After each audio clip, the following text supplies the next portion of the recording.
chers frères et sœurs dans le Christ, dans l'essor de la puissance économique de l'Europe et dans le contexte culturel, plus spécifiquement de la société occidentale, il n'est pas exagéré d'affirmer que l'homme travaille, organise et gère les rapports humains, politiques, économiques et commerciaux, provoque des guerres, produit des armes de destruction massive, envahit et conquiert des pays uniquement ou presque pour amasser et accumuler des richesses matérielles et asseoir son autorité et son hégémonie. Avec la belle et noble raison d'installer de force et partout la démocratie et d'apporter la paix et la liberté, l'Europe et les États-Unis ont créé le chaos dans beaucoup de pays, surtout au Moyen-Orient et en Afrique. Mon jugement peut paraître inexact ou exagéré, mais nous ne pouvons pas nier la réalité aujourd'hui. Regardez l'Irak, la Libye, la Syrie, l'Afghanistan. L'Europe traverse depuis plus d'un siècle une crise de civilisation sans précédent. Cette crise n'est donc pas récente, mais elle ne cesse de s'approfondir, de s'aggraver et de démolir toute référence à Dieu. Les seuls moyens humains, les seules négociations politiques ou diplomatiques sont impuissants à opérer l'unité, à établir la paix entre les hommes. J'ai amélioré mes rapports avec Dieu et Dieu a amélioré et pacifié les rapports des hommes et des peuples entre eux. Aujourd'hui, les puissances occidentales promeuvent de faux droits, des droits distordus, pour donner à tous et à tous les citoyens du monde un accès sans entrave et le pouvoir de s'autodéterminer indépendamment de leur identité sexuelle. Ils veulent changer la culture en vue d'établir une société sexuellement indifférenciée. Ils prétendent libérer l'humanité, pour ainsi dire, non seulement de Dieu qui l'a créé, mais aussi de l'homme et de la femme, la libérer du père, de la mère, de l'époux, du mariage et de la famille. Ainsi adviendra une culture nouvelle et mondiale, célébrant au nom de la liberté de l'individu absolutisé, des choix menant à la mort de l'homme et de la femme et à la destruction de notre humanité. Ces nouveaux droits dénommés civils sont aux deux extrêmes, le droit de mourir et le droit de ne pas naître.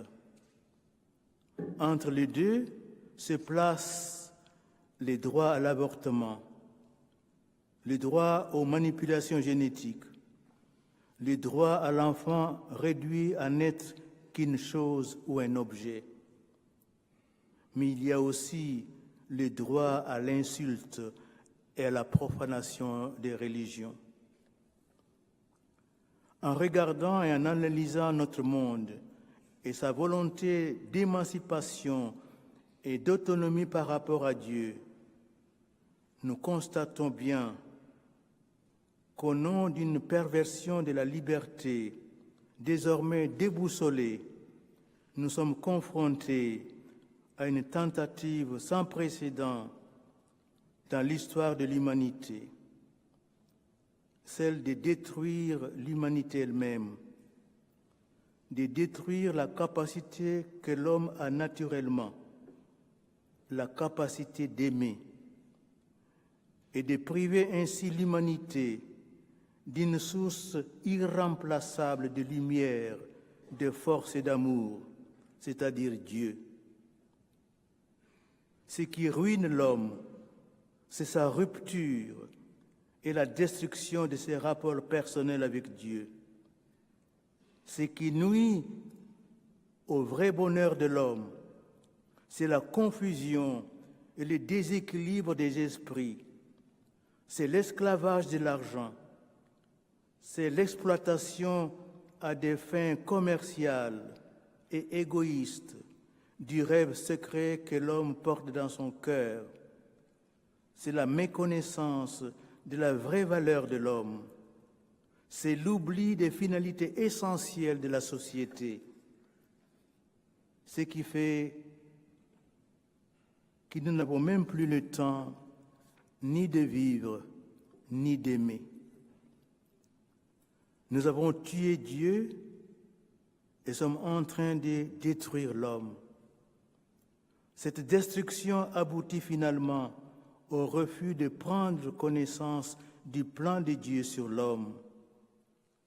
La destruction du corps de l'homme par la destruction irréversible de son intégrité génétique. C'est le plus grand drame de l'histoire de l'humanité. Nous sommes arrivés à l'apogée de la rébellion de l'Occident contre Dieu et contre la personne humaine. Jamais la révolte contre Dieu n'a connu une telle expansion horizontale à travers le monde. La crise spirituelle de l'Europe engendre nécessairement une crise profonde et une force de destruction anthropologique dont l'humanité pourrait ne pas se relever. La destruction systématique de la famille est promue au nom des valeurs démocratiques détournées de leur sens originel. Sous couvert de lutte contre la discrimination, certains veulent effacer la différence des sexes au sein du mariage et promouvoir des modèles familiaux dans lesquels l'amour conjugal et la transmission de la vie deviennent des éléments dissociables. Mais l'analyse limpide et les avertissements vigoureux du pape Benoît XVI nous rappellent que l'identité européenne se manifeste dans le mariage et la famille. Et l'Europe ne serait plus l'Europe si la famille, cette cellule fondamentale de l'organisme social, disparaissait et se voyait totalement transformée. Nous sommes tous malheureusement témoins aujourd'hui d'une agression violente et d'une menace de démolition du mariage et de la famille. En bruyant contraste, ajoute Benoît XVI, voici maintenant les personnes homosexuelles qui réclament de façon paradoxale que leur vie commune soit juridiquement reconnue pour être plus ou moins assimilée au mariage. Cette tendance nous fait sortir de l'histoire morale de l'humanité dans son ensemble, où en dépit de toutes les variétés de formes juridiques matrimoniales, le mariage était cependant toujours considéré, conformément à son essence, comme la communion particulière d'un homme et d'une femme, s'ouvrant aux enfants et constituant ainsi la famille. Il ne s'agit donc pas ici de discrimination. Il s'agit de savoir ce qu'est la personne humaine en tant que femme et homme et comment leur vie commune peut recevoir une forme juridique. Si d'une part, leur vie commune se détache toujours davantage des formes juridiques, et si par ailleurs l'union des personnes homosexuelles est toujours plus considérée comme étant de même nature que le mariage, nous sommes alors devant une disparition de l'image de l'être humain, dont les conséquences peuvent être extrêmement graves. Au nom d'une volonté de déconstruire tout et animé d'une véritable haine de la nature humaine, on prétend construire la masculinité et la féminité afin de pouvoir, dans le monde entier, une indifférenciation des sexes. Les grandes victimes de cette politique nihiliste sont tout d'abord les femmes, détournées de leur vocation à la maternité, et les enfants tués avant d'avoir vu la lumière du jour. Il n'y a pas longtemps, Hillary Clinton a demandé à l'ONU que le droit à l'avortement soit proclamé à l'échelle universelle. Quand un Parlement autorise l'interruption de grossesse, admettant la suppression de l'enfant à naître, il commet une grave violence à l'égard d'un être humain innocent et privé de toute capacité d'autodéfense. Les parlements qui approuvent et promulguent de telles lois doivent être conscients qu'ils outrepassent leurs compétences et qu'ils se mettent en conflit manifeste avec la loi de Dieu et avec la loi naturelle. Dieu a dit « Tu ne tueras pas ». Et cette loi est absolue. Vous voyez la perversion qui guette le droit. Comment pouvons-nous réduire un être humain à un objet dont on peut disposer jusqu'à sa destruction? Un être humain doit être accueilli et respecté. Il n'est pas l'objet d'un droit. Les puissances occidentales ont déjà imposé aux pays africains, aux pays pauvres, l'application du droit à l'avortement et à l'homosexualité comme condition de toute aide au développement. Plus de la moitié de nos pays africains sont obligés de créer un ministère du genre pour avoir de l'aide des pays occidentaux. Le pays le plus touché par cette dictature criminelle, c'est le Vietnam, avec 1 600 000 avortements par an. Le droit se trouve ainsi dénaturé.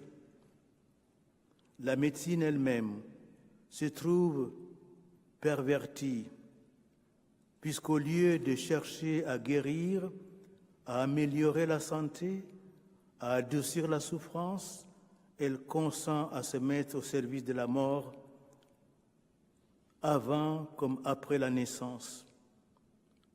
En Belgique, chez vous, lors du débat sur l'euthanasie des enfants en 2014, on a légiféré. La loi est passée sans problème. Il n'y eut que quelques protestations, alors que c'est l'avenir de l'homme et de l'humanité qui est en jeu dans tous ces débats. En ce qui concerne la famille et le mariage, il y a une volonté non seulement de faire éclater, mais aussi et surtout de détruire les fins du mariage et déstructurer et dénaturer la cellule familiale. L'idéologie du genre et ces groupes de pression y travaillent avec acharnement et de gros moyens financiers et médiatiques. L'Église se trouve dans une situation étonnante.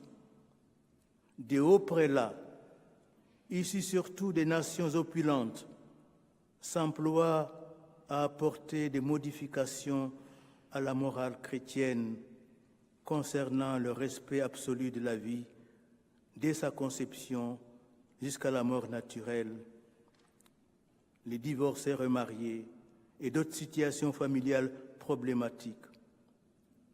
Ces gardiens de la foi devraient cependant ne point perdre de vue que le problème fondamental posé par l'éclatement des deux fins du mariage est un problème de morale naturelle. C'est au plan naturel que l'homme et la femme sont appelés à s'unir définitivement et de façon indissoluble pour se témoigner de la tendresse, de l'amour, pour se soutenir dans une harmonie, dans une harmonieuse complémentarité et pour procréer.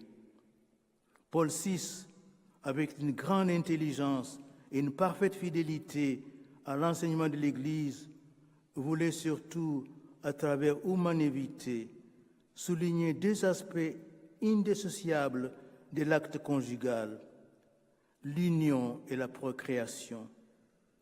Cette doctrine, écrit-il, plusieurs fois exposée par le magistère, est fondée sur le lien indissoluble que Dieu a voulu et que l'homme ne peut rompre de son initiative propre, entre deux significations de l'acte conjugal, union et procréation.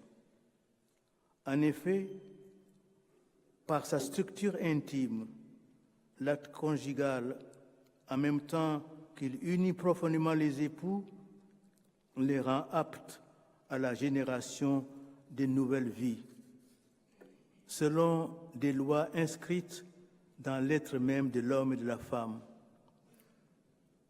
C'est en sauvegardant ces deux aspects essentiels, union et procréation, que l'acte conjugal conserve intégralement le sens du mutuel et véritable amour et son ordination à la très haute vocation de l'homme et de la femme. Nous pensons que les hommes de notre temps sont particulièrement en mesure de comprendre le caractère profondément raisonnable et humain de ce principe fondamental. C'est cette réalité naturelle que le Seigneur a élevée à la dignité d'un sacrement.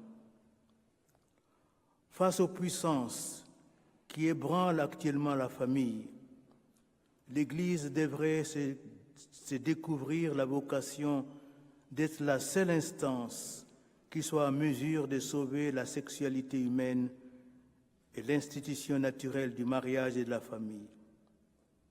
Il ne s'agit pas seulement de sauver la morale chrétienne, il faut sauver et protéger la morale naturelle, il faut sauver et protéger l'humanité. Prélats catholiques et laïcs chrétiens devraient se souder et refuser de contribuer à la destruction de la morale naturelle. Les grandes dérives ont surgi lorsque certains prélats ou intellectuels catholiques ont commencé à écrire ou à dire « feu vert pour l'avortement »,« feu vert pour l'euthanasie ». Or, à partir du moment où des catholiques abandonnent l'enseignement de Jésus et le magistère de l'Église, ils contribuent à la destruction de l'institution naturelle du mariage et de la famille. C'est toute la communauté humaine qui se trouve fissurée par cette nouvelle trahison des clercs. Mais je vais poser une question clé. Le magistère de l'Église est-il compétent pour vérifier la morale naturelle? Vous-même, vous pouvez répondre que l'Église a été la seule institution compétente de par la mission reçue par Dieu. il faudrait que l'Église en revienne à humanité de Paul VI, ainsi qu'aux enseignements de Jean-Paul II et de Benoît XVI sur ces questions vitales pour l'humanité. Le pape François lui-même reste dans le sillage de ses prédécesseurs chaque fois qu'il souligne la coïncidence entre l'évangile de l'amour et l'évangile de la joie. Il faudra affermir avec force et sans aucune ambiguïté le poids magistériel de tout cet enseignement et mettre en relief sa cohérence et protéger ce trésor contre les prédateurs de ce monde sans Dieu. Dieu ou rien aborde toutes ces questions avec précision, avec clarté, avec fermeté, une fermeté qu'exige notre fidélité radicale à l'Évangile et au magistère de l'Église dans un langage serein et respectueux des personnes. J'ai été profondément touché par la lettre que le pape Benoît XVI m'a adressée pour me dire « J'ai lu Dieu ou rien avec un grand profit spirituel, grande joie et gratitude. Je vous remercie d'avoir eu le courage d'aborder avec clarté l'idéologie du genre. Le pape François également, et après avoir lu Dieu ou rien, m'a dit « Merci pour ce courage. Votre livre m'a profondément touché. » Je vous souhaite à vous aussi un grand profit spirituel en lisant avec attention et un courage généreux Dieu ou rien. Merci de votre attention.